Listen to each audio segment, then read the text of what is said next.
fighting a conviction from 2013. I served time for this conviction. It was a wrongful conviction. I don't want to really get into the details because I'm still in the process of fighting it, but it's public record, so you know my name. If you follow me on Facebook, go pull it up and just see for yourself what's going on. The things I've been arguing and who I've been up against. Because I'm from Charleston, South Carolina, and like I said, let me make sure I say this right. The judicial system, I'm sorry, is like the Ninth Circuit is who I deal with. That's Charlotte Pelson, I call her that. And the Dirty Ninth Circuit. And we call it the Dirty Ninth Circuit because a lot of people, when I tell them what happened, my story, and I show them the paperwork, they can't believe it. And it's like you don't have to be the smartest person, but if you have any comprehensive skills and you're looking at something like, how could that have happened? Especially when you have two lawyers involved. One at the time was running for mayor. So I already knew he didn't have my best interests at heart. And because of my previous convictions from when I was 17, 18 years old, that's another thing that they use against you. And a lot of people don't understand where you judging a person saying, okay, I'm the same person I was at 17 and at 40, that wouldn't be right. You're not the same individual. When you're young, you think less, you're more reckless. When you're older, you got a lot of things to lose and a lot of people depending on you. Your life is totally different. I could do time standing on my head when I was younger, and I was doing a lot of stuff that I had to pay for, But when you falsely accuse me, falsely convict me, then turn around my lawyers working for the courts and not for me, making me fight to prove I'm innocent instead of making the state fight to prove I'm guilty, because you're supposed to be guilty until proven innocent. But they use your record against you. As far as South Carolina, I can only speak about South Carolina. And I want to show y'all something. The reason why I told y'all to get this book. Now, I got them in folders, but I had boxes when I was in prison. Now, everything that you're looking at, this one and this one. Anybody familiar with these envelopes, you know where these come from. So that tells you just how much work I've been putting in, being down almost 2 years. That's all I did. Every motion I filed, every grievance I filed, every time I went to the Bar Association to complain about things, I always sent facts. And it was nothing that I made up. But when I tell you, you go against one of the biggest gangs in the United States, the judicial system, lawyers don't go against lawyers.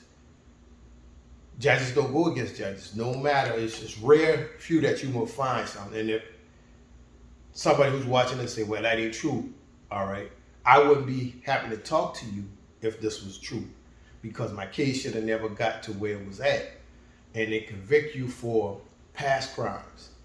They force you to plead guilty by using your family, and you're just getting tired of, you just want to get something over with. And that was the case with mine. It's like, man, I had so many things going on for me. I just wanted to get this case over with. It's like, man, whatever happens, happen. And it just so happened that when I went to prison, I met some people. I was like, why are you here? When I started getting my paperwork and got it together, it's like, okay, this is what my lawyer did to me. He told me the untruth, just pretty much telling you, well, don't fight because you don't have a win. It's your word against the police department. And that's pretty much what it was, because none of the stuff that they said was true, and it was right there in front of me. But me being ignorant of the law, which is not an excuse, and this is the reason why I tell you to get this book, because if you have a public defender, you're way worse off. And with a lot of cases, really, I'm going to speak on drug cases, because I have seen a discrepancy in a person charged with drugs and a person charged with something else. I've been a victim of that, because in a lot of their eyes, once a drug dealer, always a drug dealer. And if that's the case, always remember South Carolina, our U.S. Treasury, our ex-U.S. Treasury was convicted drug dealer. So do that mean he always going to be a drug dealer? But Nobody challenges these things. And you have nobody to speak for a person who's been in prison, home trying to get their life together. So you fighting yourself. You fighting for yourself. And a lot of guys, they get to the point where, man, just leave it alone. What are you worrying about it for? Because of the words I told you, or the phrases I told you about on my other video, and that's collateral consequences. Collateral consequences stop you from getting a job. Even on my insurance, on life insurance, on life, going to jury duty, got shot down. I won't show y'all all that, but get shoot down to go to jury duty. You know what I'm saying? To potentially put away a real criminal or help someone who's innocent. You know, just getting any job. You know, even your life insurance.